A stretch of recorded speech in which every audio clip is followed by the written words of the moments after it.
traditional herringbone pattern, the tried and true. So, excuse me. So it definitely will keep you in place as far as where you're trying to go on the court. Um, the midfoot, Harvin Fiveman does a great job in midfoot support, keeping your foot from bending how it's not supposed to bend. So it does a great job on the bottom. Moving up to the upper. Fit in this shoe is really, really good. I'll just leave it at that. I will say this, however, because I'm kind of lazy when it comes to playing, or I'm so ready to get on the court. When you get them, they may not be originally tied up all the way to the top eyelet here. Okay?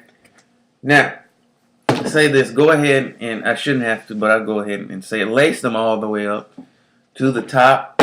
I didn't at first. Like I said, I was just so ready to get on the court. I did notice a bit of heel slip on the shoe that was not tied all the way up. Of course, once I tied that up, that issue went away and was no longer a problem. The hidden lacing system, what that simply means is you can't see the eyelets. They run underneath here. Does a great job of locking your feet down and holding it in place. The fit of the shoe is really good. There's really nothing in the inner as far as the way of seams that would cause discomfort. Though it does feature a traditional toe that you can pull out. There wasn't any issue with it moving. It's lined with a very nice material that feels kind of good up against your foot and doesn't really cause a problem. So the fit is absolutely great. Moving on to the heel and ankle.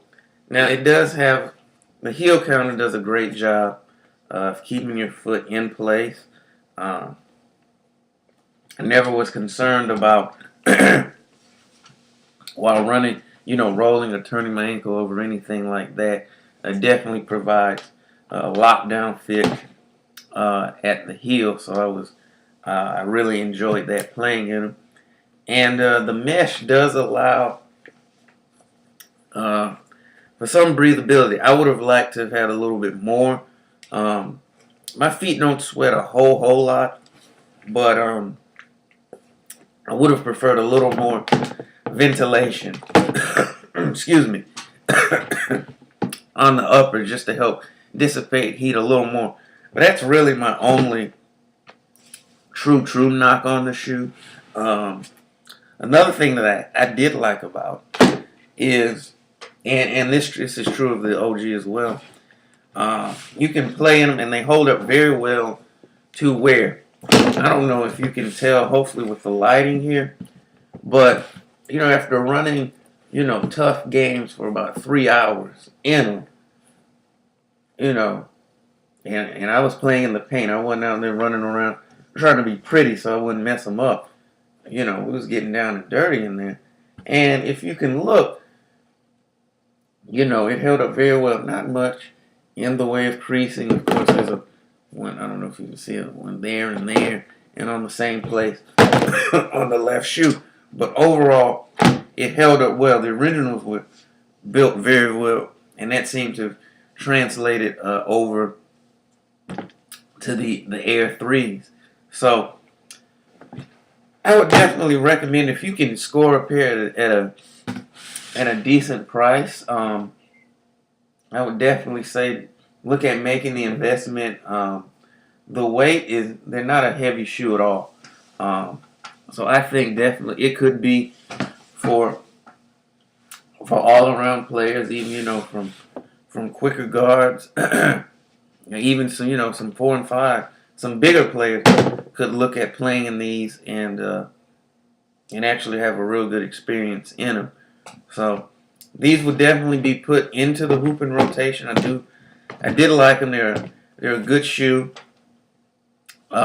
We give them an A- thus far. Um, Perhaps with subsequent wears, hopefully that shouldn't change. It didn't with the originals, and I'm predicting a similar a similar experience with these as I play them more and more. But definitely a good shoe right now, and you can get it at a good value, and they'll definitely take care of you on the court, and they're not bad looking either. So kudos to Nike for bringing these back out, and for the most part, staying true to the original. So if you can catch a pair, I'd say pick them up. Good shoe. I'm gonna go ahead and close the lid on this review. Of course, if as always, we definitely appreciate you watching. The usual: rate, comment, subscribe, and I'll try to answer all the comments. As long as they're done, in a respectful manner. Those will be answered as soon as possible. So, thank everybody for watching the videos, and I'm gonna go ahead and again close the lid on this one, and I'll catch you all later. Peace out, YouTube.